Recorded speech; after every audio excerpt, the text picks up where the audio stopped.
आज पढ़ाऊंगी force and law of motion. सबसे पहले व्हाट इज फोर्स? फोर्स किसे कहते हैं? इट इज अ पुश और पुल। सिंपल सी बात, अगर आपके पास कोई भी एक ऑब्जेक्ट है या कोई इंसान है, अगर आप उसे धक्का देते हो या आप उसे अपनी ओर खींचते हो, ठीक है, दोनों ही चीज को हम क्या कहते हैं? फोर्स कहते हैं। दोनों में ही आप क्या लगा रहे हो? एक फोर्स लगा रहे हो। फोर्स क्या क्या काम कर सकता है? फोर्स में change the shape and size of object. हो सकता है कोई भी ऑब्जेक्ट है उसकी शेप चेंज कर दे। जैसे एक स्क्वीज बॉल आती है आपकी स्माइली वाली, आप उस बॉल को ऐसे हाथ में लो और आपने उस पर फोर्स लगाया तो उसकी शेप चेंज हो जाती है। ठीक, तो ये चेंज द शेप उसका एग्जाम्पल हो गया। नेक्स्ट है साइज ऑफ ऑब्जेक्ट। ठीक, आपके पास कागज है, कागज की आपने बॉल बनाई, शुरू में बॉल इतनी मोटी थी, आप उसे दबाते जा रहे हो, फोर्स लगाते जा रहे हो, तो बॉल क्या हो जाएगी आपकी? और छोटी हो जाएगी। दैट मीन्स साइज भी हमारा क्या हो गया? चेंज हो गया। नेक्स्ट है force can change the speed of moving object. अगर सपोज कोई ऑब्जेक्ट जो है वो बहुत तेजी से चल के आ रही है, उसकी स्पीड को ये चेंज कर सकता है, मे बी जीरो भी कर सकता है। फॉर एग्जाम्पल आप देखते हो क्रिकेट खेल रहे हैं लोग बाग, उसमें बैट्समैन ने बॉल को हिट किया, बॉल बहुत तेजी से आ रही है और जो फील्डर होता है वो क्या करता है? बॉल को कैच कर लेता है। मीन्स उसने फोर्स लगाया और बॉल की स्पीड को जीरो कर दिया। ठीक, दैट मीन्स स्पीड आपकी चेंज हो सकती है। जरूरी नहीं है हर बार जीरो हो जाए। क्यों नहीं जीरो हो सकती हर बार? सपोज करो बॉल सामने से आ रही है और आपने अपने आप को बचाने के लिए केवल ऐसे हाथ कर दिया, आपने कैच नहीं किया, बॉल को ऐसे कर दिया, तो बॉल आपके हाथ से टकरा के दूसरी जगह चली जाएगी। तो उसमें स्पीड जो है वो हमारी क्या हो जाएगी? केवल चेंज होगी, जीरो नहीं होगी। ठीक, नेक्स्ट है force can make the body to move और मूविंग बॉडी टू स्टॉप। अगर सपोज कोई एक ऑब्जेक्ट है वो रुकी हुई है, उस पर अगर आप फोर्स लगाओगे तो हो सकता है वो ऑब्जेक्ट चलने लगे, या कोई ऑब्जेक्ट चल रही है उस पर आपने फोर्स लगाया तो हो सकता है वो ऑब्जेक्ट रुक जाए। नेक्स्ट है फोर्स जो है वो दो तरीके का होता है, एक बैलेंस और एक अनबैलेंस। बैलेंस फोर्स किसे कहते हैं? अगर एक ऑब्जेक्ट है, उस ऑब्जेक्ट पर आपने जितने भी फोर्स लगाए उन सबका टोटल अगर जीरो आता है तो दैट मीन्स वो बैलेंस फोर्स हो गया। इसका एग्जाम्पल यहां दिया है मैंने। ये एक बॉक्स है, इस बॉक्स पे आप इधर से भी फोर्स लगा रहे हो और इधर से भी फोर्स लगा रहे हो, ठीक है, दोनों तरफ से फोर्स लगा रहे हो और दोनों के दोनों फोर्स बिल्कुल बराबर है। ठीक, बराबर है तो दैट मीन्स इसका रिजल्टेंट फोर्स क्या हो गया? F1 minus F2 is equals to zero. ये कब होगा? केवल जब दोनों फोर्स कैसे होंगे? बिल्कुल बराबर होंगे। यानी अगर आपकी कोई ऑब्जेक्ट है, इस ऑब्जेक्ट पे आप इधर से भी फोर्स लगा रहे हो और कोई इधर से भी फोर्स लगा रहा है और ये ऑब्जेक्ट कहीं भी मूव नहीं कर रहा, दैट मीन्स ये ऑब्जेक्ट पर कैसा फोर्स लग रहा है? बैलेंस फोर्स लग रहा है। इस फोर्स, ऐसा फोर्स जिसकी वजह से ये ऑब्जेक्ट जो है वो मूव नहीं कर पा रहा, जहां था वहां का वहीं पर है, that is balance force. Unbalance क्या होता है? जब हमारा total force, total resultant force जो है जब जीरो नहीं होता। वो जीरो कब नहीं होगा? या तो ये F1 ज्यादा हो या ये F2 ज्यादा हो, या फिर हम दोनों ही फोर्स एक ही डायरेक्शन में लगा रहे हो। जैसा पहला एग्जांपल दिया, ये एक ऑब्जेक्ट है, आप ऑब्जेक्ट पर दोनों फोर्स एक ही डायरेक्शन में लगा रहे हो। जब दोनों फोर्स एक ही डायरेक्शन में लगाओगे तो वो जीरो कभी नहीं होंगे, ठीक है। तो इसका रिजल्टेंट फोर्स क्या हो जाएगा? इन दोनों के एडिशन के बराबर होगा। नेक्स्ट केस है, इसमें हमने एक इधर से लगाया, लेकिन ये दोनों आपस में इक्वल नहीं है। अगर इक्वल नहीं है तो रिजल्टेंट फोर्स किसके बराबर होगा? अगर F1 बड़ा है तो F1 माइनस F2 के बराबर होगा, और अगर F2 बड़ा है तो F2 माइनस F1 के बराबर होगा। ठीक है, ये बैलेंस और अनबैलेंस फोर्स हो गया। अब जो भी हम ऑब्जेक्ट्स पढ़ेंगे जिनमें भी फोर्स लगा रहे हो, वो सारी की सारी जो ऑब्जेक्ट्स हैं वो मोशन करेंगे। ठीक, मोशन के हमारे 3 लॉ हैं, जिनमें से पहला लॉ मैं अभी आपको बता रही हूँ, फर्स्ट लॉ ऑफ मोशन। ये फर्स्ट लॉ ऑफ मोशन ये कहता है कि अगर कोई एक ऑब्जेक्ट चल रही है तो वो तब तक चलती रहेगी जब तक हम उस पर बाहर से कोई फोर्स नहीं लगाएंगे, या कोई एक ऑब्जेक्ट रुकी हुई है तो वो तब तक रुकी रहेगी जब तक हम उस पर बाहर से कोई फोर्स नहीं लगाएंगे। मीन्स हमें एक एक्सटर्नल फोर्स लगाना पड़ेगा अगर हमें ऑब्जेक्ट को चलाना है तो भी, अगर हमें ऑब्जेक्ट को रोकना है तो भी। इसका बहुत अच्छा सा एग्जाम्पल, सपोज करो आप साइकिलिंग कर रहे हो, ठीक है, आप एक स्पीड पर साइकिलिंग कर रहे हो, आपने पैडल मारने छोड़ दिए, दैट मीन्स आपने फोर्स लगाना छोड़ दिया। कुछ देर बाद क्या होता है? आपकी स्पीड धीरे धीरे धीरे करके क्या हो जाती है? बंद हो जाती है। ठीक है, खत्म हो जाती है। दैट मीन्स आपने एक्सटर्नल फोर्स लगाना छोड़ दिया तो ऑब्जेक्ट क्या हो गई, रुक गई। ठीक, तो जब तक आप कोई एक्सटर्नल फोर्स नहीं लगाओगे तो जो ऑब्जेक्ट चल रही है वो चलती रहेगी और जो ऑब्जेक्ट रुकी हुई है वो रुकी रहेगी।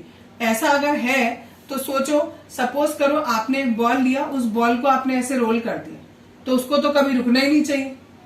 आपने रोल कर दिया, आपने एक बार फोर्स लगा दिया, अब तो उसे चलते ही जाना चाहिए। लेकिन क्या होता है, बॉल तो कुछ देर जाकर रुक जाती है। ऐसा क्यों होता है, क्योंकि उसके ऊपर एक फोर्स लगता है जो आपको नहीं दिखाई देता। कौन सा फोर्स होता है, वो फोर्स ऑफ फ्रिक्शन होता है। ठीक है, जिस भी सरफेस पर आपकी बॉल जा रही है उस सरफेस से उसके ऊपर फ्रिक्शन लगता है। ये आपने पिछले साल पढ़ा था क्लास 8 में, फोर्स ऑफ फ्रिक्शन। ठीक है, फ्रिक्शन वाला फोर्स हमेशा क्या लगता है, जिस डायरेक्शन में आपकी ऑब्जेक्ट चलती है उसके बिल्कुल अपोजिट डायरेक्शन में लगता है।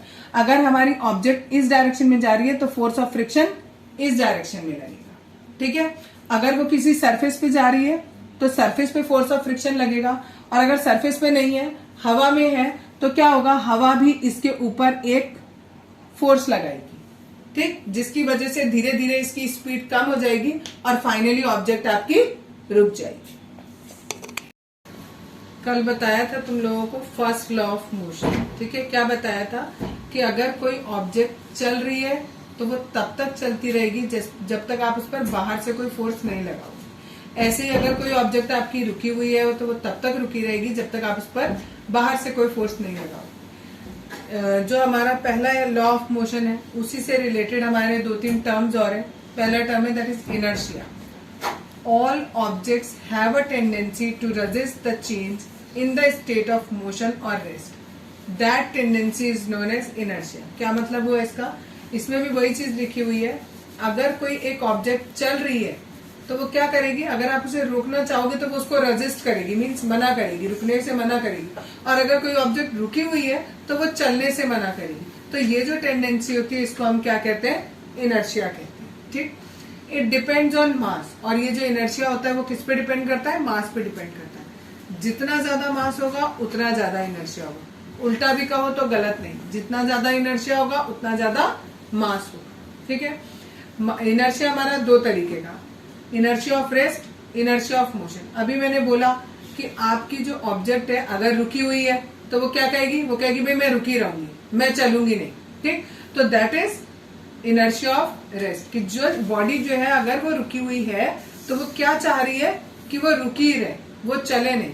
ठीक है, ऐसी जो टेंडेंसी होती है उसे हम क्या कहते हैं, इनर्शिया ऑफ रेस्ट। इसी का उल्टा इनर्शिया ऑफ मोशन, कि अगर कोई ऑब्जेक्ट चल रही है तो वो चाहेगी कि वो चलती रहे। ठीक है, तो इस टेंडेंसी को हम क्या कहते हैं, इनर्शिया ऑफ मोशन कहते हैं। इसका बहुत अच्छा एग्जाम्पल आप लोगों को मिलता है जब आप लोग किसी गाड़ी में, बस में, कार में या स्कूटर पे कहीं पर भी बैठते हो, तो जब आपका स्कूटर या गाड़ी या बस रुका हुआ है आप उसके अंदर बैठ गए। ठीक, जैसे ही वो चलना शुरू करता है तो क्या होता है, आपको पीछे की ओर धक्का लगता है। ठीक, क्यों लगता है, क्योंकि आपका जो पूरी बॉडी थी वो कार के साथ में या स्कूटर के साथ में किस में थी, रेस्ट में थी। दोनों चीजें रेस्ट में थी। ठीक, अब बॉडी क्या हुई, बॉडी अभी भी रेस्ट में रही, गाड़ी चलना शुरू कर दी आपकी, लेकिन आपके जो पैर हैं वो किस में रहेंगे, अभी भी रेस्ट में रहेंगे। खाली पैर क्यों रेस्ट में रहेंगे, पूरी बॉडी क्यों नहीं रहेगी। एक्चुअली पूरी बॉडी पहले रेस्ट में थी, लेकिन जैसे ही आपकी कार चलेगी तो पैर तो जल्दी से मोशन में आ जाएंगे, बिकॉज पैर जो है वो गाड़ी से जुड़े हुए हैं आपके, तो वो तो फटाफट मोशन में आ गए, लेकिन पूरी बॉडी अभी भी क्या हुई, रेस्ट में ही रह गई, तो वो ऐसे पीछे को रहेंगे। फिर थोड़ी देर में वो मोशन में साथ में आती है। ठीक, इसी तरीके से जब आप गाड़ी में बैठे हुए होते हो और गाड़ी सड़क पर मोड़ आता है, जब आपका राइट में मोड़ आएगा तो आपकी बॉडी लेफ्ट की तरफ मुड़ती है, और अगर लेफ्ट में आएगा तो बॉडी राइट की तरफ मुड़ती है। ये भी इसी वजह से होता है। हमारी जो बॉडी है वो बिल्कुल कैसे, बिल्कुल स्ट्रेट चल रही है, क्योंकि गाड़ी कैसे चल रही है, स्ट्रेट चल रही है। लेकिन जब मोड़ आया, सपोज लेफ्ट में आपका मोड़ आया या राइट में मोड़ आया, तो क्या हुआ, हमारी बॉडी अभी भी सीधे ही चलने के मूड में, तो हमारे पैर जो थे वो तो बस के साथ साथ तुरंत मुड़ गए, लेकिन बाकी ऊपर की बॉडी को मुड़ने में थोड़ा टाइम लगेगा। और वो क्यों लगता है, वही बोला आपको कि जो पूरी बॉडी है वो किस में रहती है, इनर्शिया ऑफ रेस्ट में रहती है, उसे मोशन में आने में थोड़ा टाइम लगता है। इस वजह से हमारी बॉडी जब हम लेफ्ट मुड़ते हैं तो राइट की तरफ झुक जाती है और राइट में मुड़ते हैं तो लेफ्ट की ओर झुक जाती है। या अगर कोई गाड़ी स्टार्ट होनी शुरू हुई है तो हमारी बॉडी पीछे हो जाती है, और इसका उल्टा अगर बॉडी कोई चल रही है, मीन्स कोई गाड़ी चल रही है और चलते चलते उसमें ब्रेक लगा दिया या गाड़ी रुक गई तो हमारी बॉडी आगे हो जाती है। अब हमारी बॉडी आगे क्यों हुई? क्योंकि हमारी पूरी बॉडी अब मोशन में आ चुकी है। ठीक, गाड़ी के साथ वो भी मोशन कर रही है। अब गाड़ी तो एकदम से रुक गई तो हमारे पैर तो रुक गए, बट हमारी ऊपर की बॉडी अभी भी आगे चली गई। फिर थोड़ी देर में, जितनी देर में वो रुकी उतनी देर में हमारी बॉडी थोड़ी सी आगे चली गई, इसलिए हमारी बॉडी थोड़ी सी आगे झुक जाती है जब गाड़ी में ब्रेक लगता है। ठीक, ये इनर्शिया के एग्जाम्पल है आपके। यहाँ पे हमारा फर्स्ट लॉ ऑफ मोशन खत्म हो जाता है। ठीक, फर्स्ट लॉ ऑफ मोशन में से यही क्वेश्चन बनते हैं। लॉ ऑफ मोशन बताओ, इनर्शिया बताओ, इनर्शिया ऑफ रेस्ट बताओ, इनर्शिया ऑफ मोशन बताओ। ये आ जाएगा कि जब आपकी कोई गाड़ी चल रही है तो आपकी बॉडी जो है जब रुकती है तो आपकी बॉडी आगे को क्यों झुकती है, या जब वो स्टार्ट होती है तो आपकी बॉडी पीछे क्यों जाती है, या अगर गाड़ी लेफ्ट में मुड़ती है तो आप राइट में क्यों जाते हो, राइट में मुड़ती है तो आप लेफ्ट में क्यों जाते हो। बस यही क्वेश्चन बनते हैं फर्स्ट लॉ ऑफ मोशन से। अब आ जाता है second law of motion. Second law of motion क्या कहता है? The rate of change of momentum of an object is directly proportional to the applied unbalanced force in the direction of force। ठीक है, अब इसका मतलब क्या है? पहले इस पूरे को समझने से पहले हमें मोमेंटम का मतलब पता होना चाहिए। मोमेंटम का मतलब क्या होता है? Product of mass and velocity of an object. Suppose करो आपकी कोई एक ऑब्जेक्ट है, इस ऑब्जेक्ट का मास कितना है? m इसका मास है, और इनिशियली ये u वेलोसिटी से चल रही है। ठीक, तो इसका जो मोमेंटम है, इनिशियल मोमेंटम, वो कितना हो जाएगा? m इंटू यू हो जाएगा। क्लियर? टाइम t सेकंड बीत गए। t सेकंड बीतने के बाद ये जो ऑब्जेक्ट थी इसी की वेलोसिटी अब कितनी हो गई? v हो गई। तो इसका फाइनल मोमेंटम कितना हो जाएगा? m v हो जाएगा। ठीक, अब इन्होंने क्वेश्चन में कहा है सेकेंड लॉ में rate of change of momentum. अब मैं आपको चेंज बता रही हूँ पहले। ठीक है, पहले चेंज कितना होगा? चेंज इन मोमेंटम कितना हुआ? पहले मैंने लिखा मोमेंटम क्या हुआ? एम वी, या इनिशियल लोगे तो कितना? M you. चेंज कितना होगा? चेंज माने क्या होता है? डिफरेंस कितना है। तो चेंज कितना हो गया? M V minus M U. ठीक, जब आपको रेट बोला जाता है, रेट का मतलब होता है टाइम से डिवाइड कर। तो रेट हमने ये पूरा लिखा और इसको हमने किससे डिवाइड कर दिया? टी से। जब भी आप t से डिवाइड करोगे दैट मीन्स आप उस चीज का क्या निकाल रहे हो? रेट कैलकुलेट कर रहे हो। तो रेट निकालने के लिए हमने क्या किया?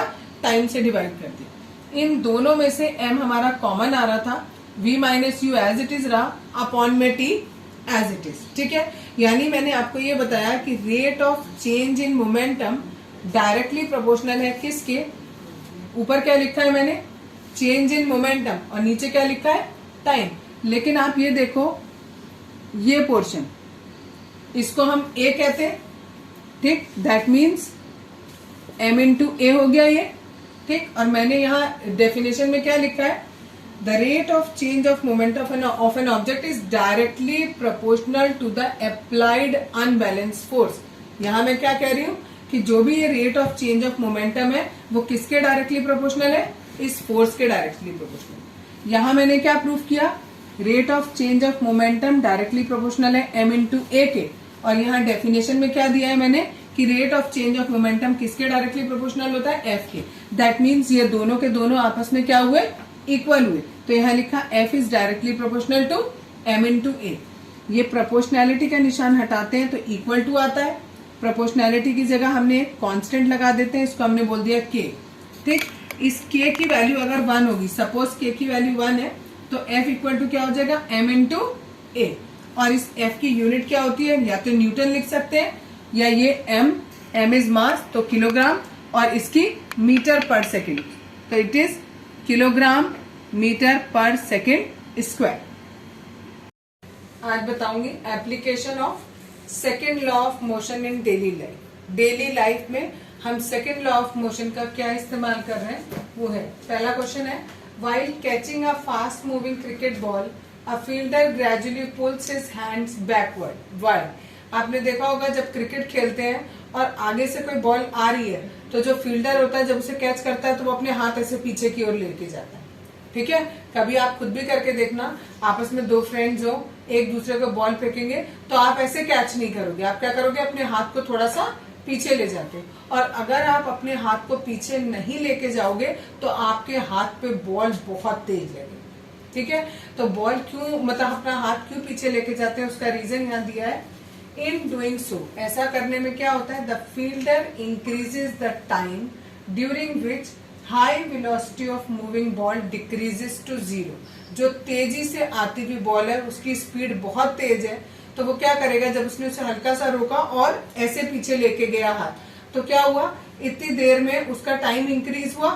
ठीक है, उसका बॉल को कैच करने का टाइम इंक्रीज हो गया, यहाँ तक ले आया, यहाँ पर उसकी वेलोसिटी में उसने हल्का सा ब्रेक मारा और धीरे धीरे करके उसकी वेलोसिटी को कितना ले आया, जीरो ले आया। ठीक है, तो इससे क्या होगा, इंक्रीज द टाइम, वो टाइम इंक्रीज हो गया बॉल को पूरी तरह से कैच करने का, उसकी वजह से क्या हुआ, टाइम इंक्रीज हुआ, तो वेलोसिटी कितनी हो गई, जीरो हो गई। जब वेलोसिटी जीरो हो जाएगी तो आपको बिल्कुल भी फोर्स, मतलब बहुत कम फोर्स लगाना पड़ेगा, ऐसे नहीं कहेंगे कि बिल्कुल फोर्स नहीं लगाना पड़ेगा, थोड़ा लगाना पड़ेगा, लेकिन जो आपके हाथ हैं उस पर चोट बिल्कुल भी नहीं लगेगी। ठीक है, thus the acceleration of ball is decreased and therefore the impact of catching the ball is reduced। इससे जो आपको बॉल को कैच कर रहे हो, बॉल को कैच करने पे जो उसका इम्पैक्ट है, जो प्रभाव है, वो कम हो जाएगा। बिल्कुल सेम ऐसा ही एक एग्जाम्पल और है, आपने देखा होगा जो हाई जंप का इवेंट होता है, उसमें जो भी एथलीट हाई जंप करता है, जंप करने के बाद वो या तो कुशन के ऊपर जाकर गिरता है या फिर वो किसी मिट्टी पर, सैंड का बैड होता है उस पर गिरता है। तो यही क्वेश्चन पूछा है, in a high jump athlete event the athletes are made to fall either on the cushioned bed और on a sand bed. Why, same reason यहाँ पर भी क्या होगा, सपोज करो यहां से कोई इंसान गिर रहा है, ठीक, और अगर ये वाला बैड बिल्कुल फिक्स है, यानी फर्श है, ठीक, तो फर्श तो पीछे को खिसकेगा नहीं, ठीक, पीछे को खिसकेगा नहीं तो टाइम इंक्रीज होगा नहीं, जैसा कि यहाँ हो रहा था। टाइम इंक्रीज नहीं होगा तो वेलोसिटी जीरो नहीं होगी, वेलोसिटी जीरो नहीं होगी तो उसको बहुत तेज चोट लगेगी। जैसे कभी अचानक आप लोग गिर जाते हो, ठीक है, खेलते खेलते आप गिर जाते हो तो आपको बहुत तेज चोट लगती है, लेकिन इनको चोट नहीं लगती। क्यों नहीं लगती है, क्योंकि जब ये यहाँ गिरते हैं तो ये जो बेड होता है, ठीक है, ये हमने कुशन का बना रखा है, तो जैसे ही वो इस पे गिरेगा ये दब जाएगा नीचे, ठीक है, और उतना देर टाइम इंक्रीज हो जाएगा और उसकी वेलोसिटी कितनी हो जाएगी, जीरो हो जाएगी। ठीक है, तो उसको फिर चोट कम से कम लगेगी, बल्कि ना के बराबर लगेगी। क्लियर, ये दो एग्जाम्पल थे आपके इस पे सेकंड लॉ ऑफ मोशन पर। एक क्वेश्चन है इसी पर बेस्ड दिया है, which would require a greater force, आपको किसमें ज्यादा फोर्स लगाना पड़ेगा। दो सिचुएशन दे रखी है, एक जगह मास दिया है 2 kg और एक्सेलरेशन दिया है 5 मीटर पर सेकेंड, दूसरी जगह दिया है 4 kg मास दिया है और एक्सेलरेशन दिया है 2 मीटर पर second square.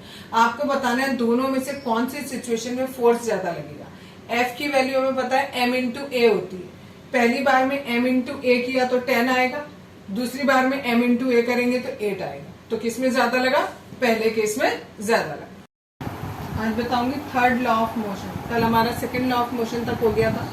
Third law of motion क्या कहता है, when one object exerts a force on another object, the second object instantaneously exert a force back on first। मतलब अगर आप किसी एक ऑब्जेक्ट पर फोर्स लगा रहे हो तो वो दूसरा ऑब्जेक्ट भी पहली ऑब्जेक्ट पर उतना ही फोर्स लगाएगा, लेकिन दोनों की डायरेक्शन कैसी होगी, अपोजिट होगी। फॉर एग्जाम्पल, अगर मैं इस हाथ से इस बोर्ड पे ऐसे हिट करती हूँ, ठीक है, तो मुझे भी चोट लगती है, ठीक। अगर मैं धीमे मारूंगी तो मुझे धीमे लगेगी, अगर मैं बहुत जोर से मारूंगी तो मेरे को जोर से लगेगी। तो मुझे क्यों लग रही है, क्योंकि मैंने जो एक्शन किया, मैंने इस बोर्ड को मारा तो इस बोर्ड ने पलट कर मेरे ऊपर भी उतना ही फोर्स लगा, इसलिए मुझे भी वो चीज फील होती है। ठीक है, यही हमारा थर्ड लॉ ऑफ मोशन है। ठीक है, इस थर्ड लॉ ऑफ मोशन की एक डेफिनेशन तो ये मैंने लिख दी, एक और डेफिनेशन कह सकते हैं ये, In other words, to every action there is an equal and opposite reaction।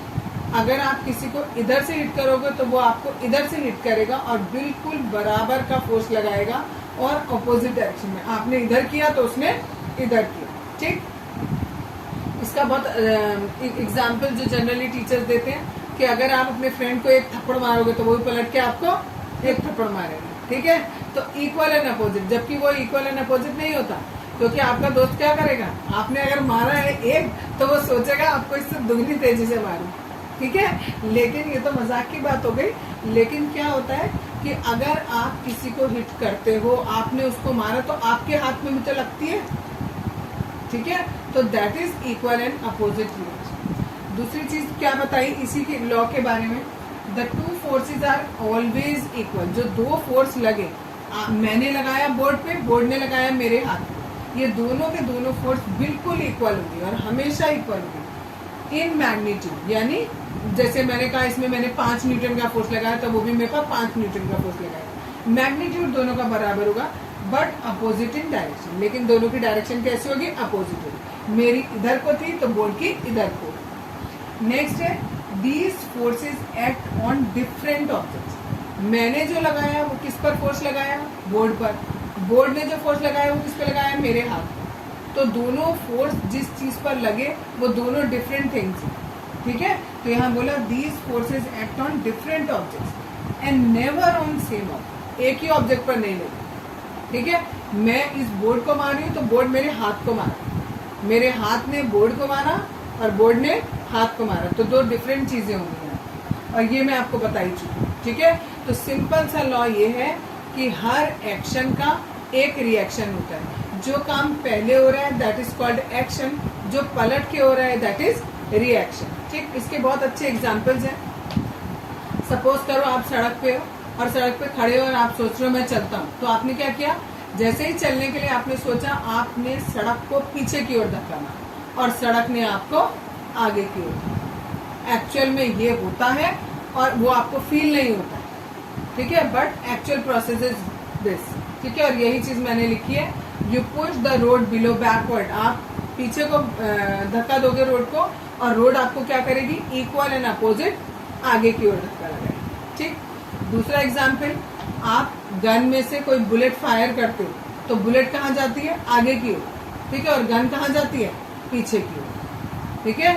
जब भी आप बुलेट चलाओगे, गन चलाओगे, तो क्या होगा, बुलेट हमेशा कहाँ जाएगी, आगे, और आपकी गन कहाँ जाएगी, पीछे की तरफ जाएगी, ठीक है। ये पूछा जाता है पेपर में कि जब आप गन में से कोई बुलेट फायर करते हो तो जो गन होती है वो पीछे की ओर क्यों जाती है, तो यहाँ पर वही लिखना है, according to third law of motion, when bullet moves forward then it exerts a pressure force on the gun in the backward direction, that's why the gun moves in backward direction.